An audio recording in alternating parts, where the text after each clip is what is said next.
In today's video, I'm going to teach you how to download data from Freshsales.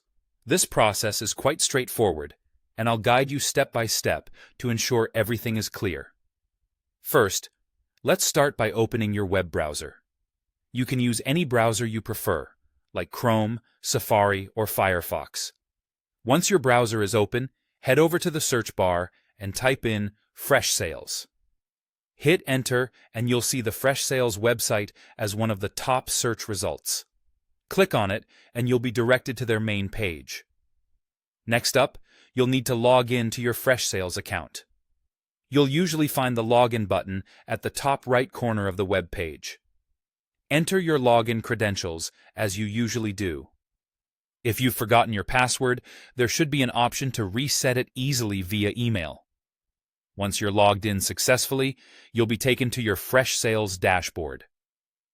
Now that you're in, let's navigate to the admin settings. This is where we can get access to the export features. Look for the settings option, usually represented by a gear icon, and click on it.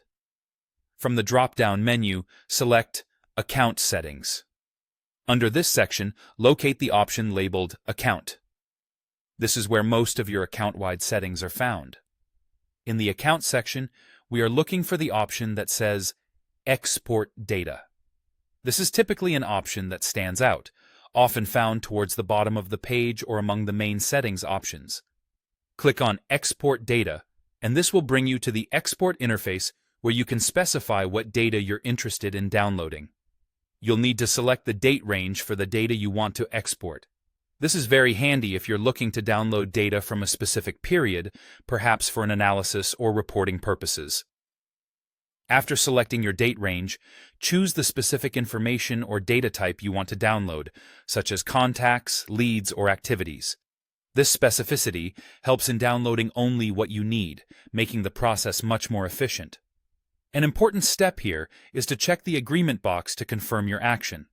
This statement might seem like a formality, but it's an important consent step, noting that you understand the implications of exporting your data. Finally, you'll see the Export button. Click on it to start the download process. Your data will be downloaded as a CSV file, which is a format that's easy to open in spreadsheet applications like Excel or Google Sheets. This exported CSV file will contain all the data you've specified, neatly organized for further use. And that's all there is to it. You've successfully downloaded your data from Freshsales. I hope you found this guide easy to follow. Thanks for watching and happy data organizing.